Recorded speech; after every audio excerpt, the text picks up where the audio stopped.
আসলে বিএনপির কাজগুলো তো তর্কের সৃষ্টি করছে। হিরো আলমকে বিএনপি ভয় পায়, না হলে তার গায়ে কেন হাত তুলবে? বিএনপি কথা বলার অধিকার রাখে, কিন্তু দাঙ্গা হাঙ্গা করার অধিকার আসলে কোনো রাজনৈতিক দলেরই নেই।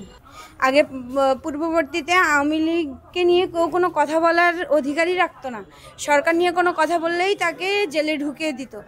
দেশ স্বাধীন হয়েছে, কিন্তু কিছু দল যারা এখন আসলে দেশের স্বাধীনতা নিয়ে প্রশ্ন তুলছে তাদের ব্যক্তিগত স্বার্থে, যে বিএনপির লোকেদেরকে নিয়ে কথা বললে বা বিএনপির ক্ষমতাবান লোকেদেরকে নিয়ে প্রশ্ন তুললেই তাকে মার খেতে হবে। হিরো আলম সাহেবের ভাষ্যমতে উনি যখন কালকে প্রেস কনফারেন্স করেছিলেন তখন আমি শুনেছিলাম বিষয়টা। তা আলম সাহেবের মতে বিষয়টা এমন ছিল যে পূর্বে উনি আসলে মামলাটা করতে চাননি, উনাকে দিয়ে জোর করে মামলাটা করানো হয়েছে হুমকি ধমকি দিয়ে, যার কারণে গতকাল উনাকে আদালত প্রাঙ্গণের মতো একটা জায়গায়, যেখানে আইন ধারণ করা হয়, আইন নিয়ে কাজ করা হয়, চর্চা করা হয়, ওই জায়গাটাতে মানুষ বিএনপির লোকেরা তাকে মেরেছে। তো এই বিষয়টা নিয়ে আসলে দুঃখ প্রকাশ করা ছাড়া আপাতত কিছুই করার নেই। আর আমি বলবো যে বিষয়টা আসলে আইনতভাবে খতিয়ে দেখা উচিত এখন, যে কেন উনার গায়ে হাত তোলা হলো বা উনি এমন কি করেছিলেন যে উনার গায়ে হাত তোলা হলো।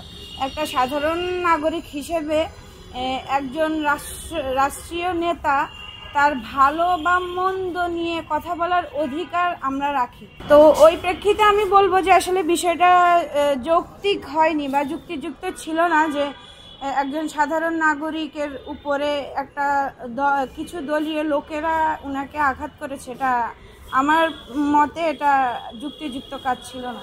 আসলে বিএনপির কাজগুলো তো তর্কের সৃষ্টি করছে, কিন্তু এখনও যেহেতু তত্ত্বাবধায়ক সরকার মাত্র 1 মাস পূর্ণ হলো, আরও কিছুদিন যাক, আরও কিছুদিন না, আমরা শিক্ষার্থীরা যেহেতু দায়িত্ব নিয়েছি, আমরা অবশ্যই চাইব দেশের মেরুদণ্ড ঠিক না হওয়া পর্যন্ত তত্ত্বাবধায়ক সরকার থাকুক।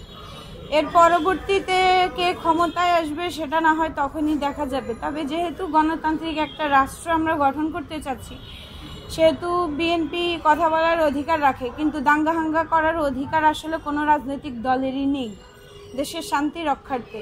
তো সেক্ষেত্রে উনাদের দাঙ্গা হাঙ্গাগুলো নিয়ে আসলে আমরা অনেক বেশি কনসার্ন।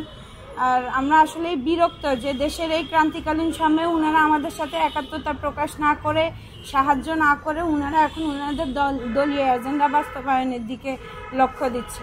তো আমরা আশা করব, আমরা অনুরোধ করব যে এখন আসলে দেশ গড়ার সময়, দেশ গড়তে আমাদেরকে সাহায্য করে। দেশ স্বাধীন হয়েছে, কিন্তু কিছু দল যারা এখন আসলে দেশের স্বাধীনতা নিয়ে প্রশ্ন তুলছে তাদের ব্যক্তিগত স্বার্থে বা দলীয় স্বার্থে, তাদের বিরুদ্ধে এখন বা পদক্ষেপ নেওয়া উচিত বা তাদের সাথে বসা উচিত যে আসলে তারা কি চাচ্ছে। দেশ তো স্বাধীন হয়েই গিয়েছে, এখন যদি প্রত্যেক ঘরের সমস্যা নিয়ে আপনি স্বাধীনতা চান তাহলে তো আসলে আমরা স্বাধীন নই ওই প্রেক্ষিতে। কিন্তু আমরা আশাবাদী যে যেসব দল সমস্যা তৈরি করছে তাদের সাথে আমরা কথা বলবো, তারা কি বলতে চায়, কি জানতে চায় বা কি করতে চায় তা নিয়ে আমরা কথা বলবো এবং আমরা সবাই একক সিদ্ধান্তে আসবো দেশ নিয়ে। আসলে মনে হচ্ছে যে হিরো আলমকে বিএনপি ভয় পায়, না হলে তার গায়ে কেন হাত তুলবে? তারেক জিয়া সাহেবকে নিয়ে মামলা করেছে বা তারেক জিয়ার বিরোধিতা করে কথা বলেছে, এই জন্য বিএনপির লোকেরা তার গায়ে হাত তুলবে। তাহলে আওয়ামী লীগের সাথে বিএনপির পার্থক্যটা কোথায়? আগে পূর্ববর্তীতে আওয়ামী লীগকে নিয়ে কেউ কোনো কথা বলার অধিকারই রাখতো না। সরকার নিয়ে কোনো কথা বললেই তাকে জেলে ঢুকিয়ে দিত, তার বাড়িঘর ভাঙচুর করা হতো, তাকে মারধর করা হতো।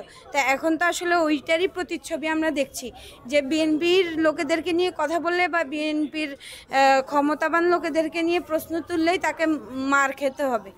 কিন্তু এতদিন এদের এই ক্ষমতাটা কোথায় ছিল? এখন হুট করেই এরা দেশে স্বাধীন হওয়ার পর কথা বলার স্বাধীনতা পেয়েছে দেখেই এরা কারো গায়ে হাত তুলে ফেলবে, এটা তো আসলে যুক্তিযুক্ত না।